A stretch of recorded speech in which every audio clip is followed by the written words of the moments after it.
اب دوسری آیت میں دیکھیے وہ چیزیں جو کہ پیٹھ پیچھے کی جاتی ہیں، تین چیزیں. یا ایھا الذین آمنوا اجتنبوا کثیرا من الظن، اے ایمان والو زیادہ ظن سے بچو. اور مراد یہاں پر کیا ہے؟ زیادہ سوء ظن سے بچو. حسن ظن کے بارے میں تو حضور کی حدیث ہے کہ حسن ظن جو ہے وہ تو عبادت میں سے ہے. حسن الظن من حسن العبادہ، یہ حضرت ابو ہریرہ سے روایت ہے، اور یہ مسند احمد ابن حنبل میں بھی ہے اور سنن ابی داؤد میں بھی ہے، ان کے حوالے سے مشکات میں بھی ہے. اس اعتبار سے حسن ظن تو مسلمان کا وصف ہے. سب سے حسن ظن رکھو، الا یہ کہ کوئی شخص ثابت کر دے کہ میں حسن ظن کے قابل نہیں ہوں، پھر آئندہ کے لیے محتاط رہیے آپ. لیکن کسی سے کوئی معاملہ شروع ہی سے بدظنی پر نہ کیجیے، سوء ظن پر نہ کیجیے. مجھ سے کہا تھا ایک صاحب نے جو یہاں اس وقت یہاں کا جو کونسلیٹ ہے، امریکن کونسلیٹ، اس میں پولیٹیکل سیکریٹری تھے، وہ میرے پاس آئے تھے خلافت کے بارے میں معلوم کرنے کے لیے کہ یہ خلافت کا آپ نام لے رہے ہیں، اس سے مراد کیا ہے. تو وہیں پھر گفتگو ہوئی کہ کانسٹیٹیوشنز کے اندر جو میکینزم رکھے جاتے ہیں، چیکس اینڈ بیلنسز، اس نے کہا ہم تو یہ سمجھتے ہیں، ہم نے اپنا دستور اس بنیاد پر بنایا ہے کہ ہر شخص چور ہے، ہر شخص بے ایمان ہے، اور ہمیں اس کا سد باب کرنا ہے. بڑے سے بڑا آدمی ہو، بڑا نیک ہو، ایماندار ہو، اس کے بے ایمان ہونے میں دیر نہیں لگتی. لہذا ہم نے تو اپنا دستور بنایا ہے کہ ہر جگہ پر چیکس ہوں، بیلنسز ہوں، اور کہیں بھی اختیار جو ہے اتنا نہ ہو جائے کہ کوئی شخص اگر بگڑ جائے تو اس کے ہاتھوں جو ہے وہ قوم کی اور ملک کی اور پوری ریاست کی مٹی پلید ہو جائے. یہ اسلامی اصول نہیں ہے. اسلامی اصول یہ ہے ابتداءً آپ کا معاملہ کسی سے بھی ہو حسن ظن کی بنیاد پر ہوگا. لیکن یہ کہ اگر اس نے آپ کے حسن ظن کو زخم پہنچائی، ٹھیس پہنچائی، ثابت کر دیا کہ میں حسن ظن کے قابل نہیں ہوں، تو اب آپ سوء ظن معاملہ کر سکتے ہیں. الحزم فی سوء الظن، یہ کہاوت ہے. احتیاط اسی میں ہے کہ سوء ظن سے کام لیا جائے، اس لیے کہ آدمی بچنا چاہتا ہے. لیکن جیسا کہ میں نے عرض کیا، ابتدا کرنا سوء ظن سے یہ اسلام میں پسندیدہ نہیں ہے. لیکن یہاں دیکھیے فرمایا اجتنبوا کثیرا من الظن، زیادہ ظن سے بچو. ورنہ اس لیے کہ ظاہر بات ہے کہ ظن سے بالکل چھٹکارا تو ممکن نہیں ہے. پچھلی نشست میں ایک صاحب نے سوال کیا تھا کہ شک میں اور ظن میں کیا فرق ہے. شک یہی ہے کہ ایک انسان کے بارے میں انسان سوچے کہ کہیں یہ کام نہ کر بیٹھے، میں اعتماد تو کر رہا ہوں، کہیں یہ میرے اس اعتماد کو ٹھیس نہ پہنچائے. اور سوء ظن جو ہے وہ یہ ہے کہ انسان جو ہے بغیر کسی اسباب کے، بغیر کسی عوامل کے، کوئی سرکمسٹانشل ایویڈنس نہیں ہے اور خام خواہ کسی کے بارے میں برا ظن قائم کر کے بیٹھ جائے. وہ گویا کہ فیصلہ ہوتا ہے. سوء ظن جو ہے وہ فیصلہ ہو جاتا ہے کہ مجھے اس شخص کے ساتھ معاملہ سوء ظن کے ساتھ کرنا ہے. یہ نہیں، البتہ شک کا پیدا ہو جانا یہ کوئی بری بات نہیں ہے. انسان ذرا سا احتیاط کا پہلو مربوط رکھ لے. تو فرمایا یا ایھا الذین آمنوا اجتنبوا کثیرا من الظن ان بعض الظن اسم، یقیناً بہت سے ظن گناہ کے درجے میں آ جاتے ہیں. آپ نے ایک شخص کے بارے میں رائے قائم کر لی، یہ برا آدمی ہے، یہ غلط آدمی ہے، یہ تو میرے درپے ہے، میرا دشمنی ہے، میری جڑ کاٹتا ہی رہتا ہے. حالانکہ ایسا نہیں ہے. نتیجہ کیا ہوگا؟ آپ کا طرز عمل اپنے سوء ظن کی بنیاد پر ہو جائے گا. ہر وقت جو ہے آپ کے طرز عمل سے ظاہر ہوگا وہ سارا آپ کے اندر جو بھرا ہوا مواد ہے، اور اس سے ہو سکتا ہے دوسرے شخص کی خامخواہ دل شکنی ہو، اس کے احساسات مجروح ہوں، اور تمہارے حصے میں اللہ کی طرف سے، اللہ کی جانب سے اعمال نامے میں گناہ کا اندراج ہو جائے. ایک شخص کے خلاف خامخواہ اس نے سوء ظن کیا جبکہ اس کے لیے کوئی آثار نہیں تھے، اس کے لیے کوئی بنیاد نہیں تھی. تو ان بعض الظن اسم، بعض ظن جو ہے وہ تو گناہ کے درجے کو پہنچ جاتے ہیں. نمبر 2 بات جس سے روکا گیا اس آیت میں، ولا تجسسوا، تجسس نہ کرو. اب تجسس کیا ہے؟ چھان بین کرنا، تفتیش کرنا. ظاہر بات ہے کہ بعض معاملات میں تو یہ ہماری ضرورت ہے. تجسس سے تو ظاہر بات ہے کہ کوئی چارہ کاری نہیں ہے. آخر مجرموں کی تفتیش ہوتی ہے تو تجسس اس میں ہوتا ہے. ایک دوسرے کے ملک کی جاسوسی ہوتی ہے، وہ بھی در حقیقت اپنی حفاظت کے لیے ہوتی ہے کہ وہاں کیا کچھ تیاریاں ہو رہی ہیں تاکہ ہم وہ بندوبست کر سکیں اس کے توڑ کا. تو تجسس ہر حال میں برا نہیں ہے. اسی طرح ایک بہت بڑا اخلاقی مسئلہ پیدا ہو گیا تھا جب جمع حدیث کا معاملہ شروع ہوا ہے. آپ کو معلوم ہے کہ حضور نے اپنے حیات طیبہ کے دوران تو احادیث کو لکھنے سے روک دیا تھا. آپ کا حکم تھا لا تکتبوا عنی الا القرآن، مجھ سے کوئی شے نہ لکھو سوائے قرآن کے، اس لیے کہ اندیشہ تھا کہ گڑبڑ نہ ہو جائے کہیں. جیسے کہ آپ کو معلوم ہے کہ انجیل میں حضرت مسیح کا کلام، حضرت مسیح کی سیرت اور انجیل جو حضرت مسیح پر نازل سب گڑبڑ ہے آپس میں.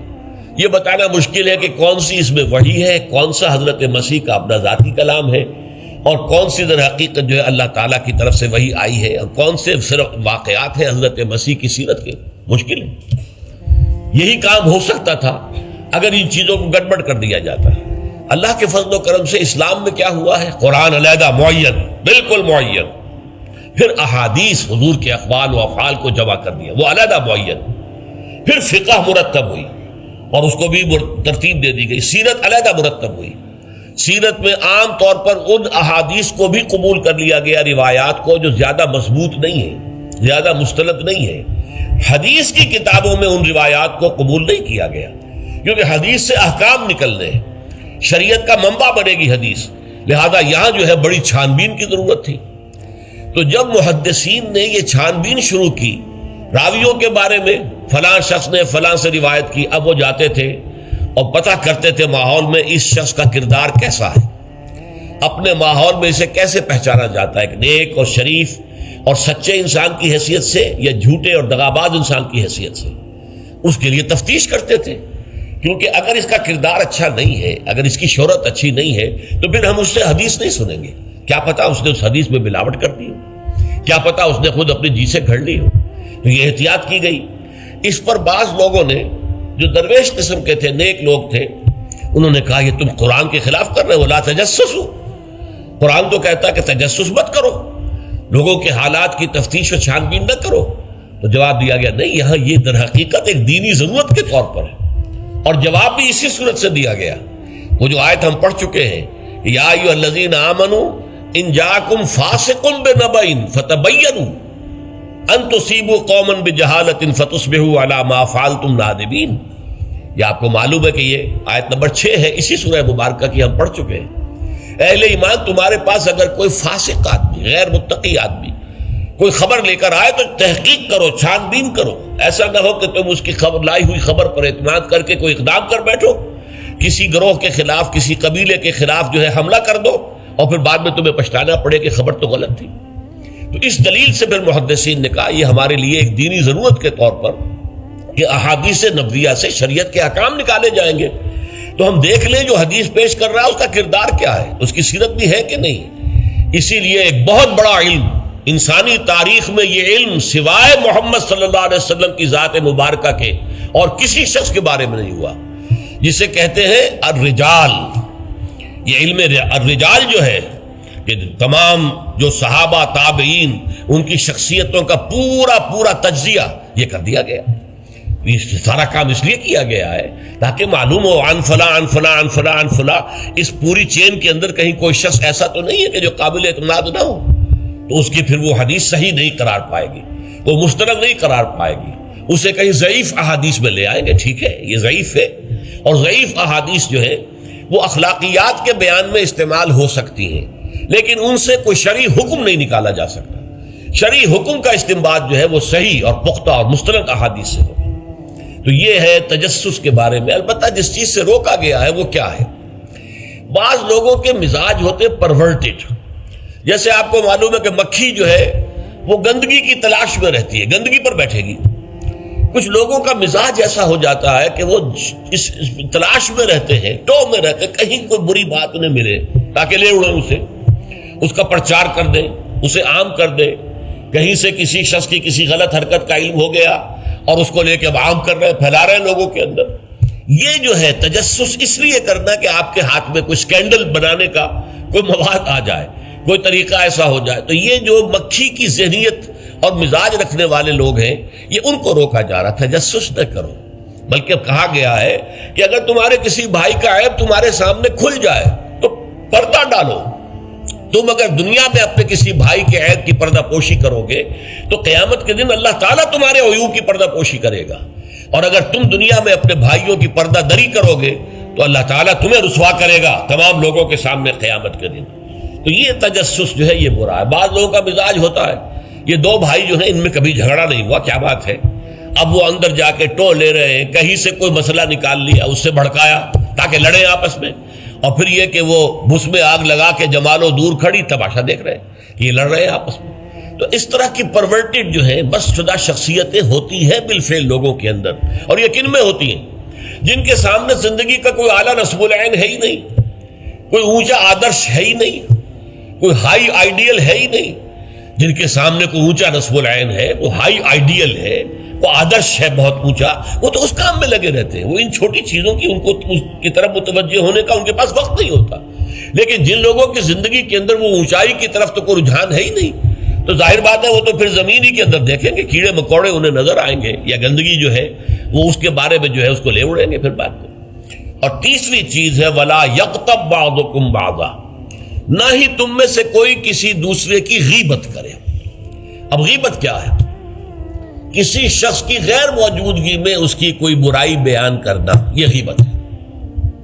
یہ ہے اس کی ٹیکنیکل ڈیفینیشن۔ لیکن یہاں بھی جان لیجئے ہر غیبت غلط نہیں ہے۔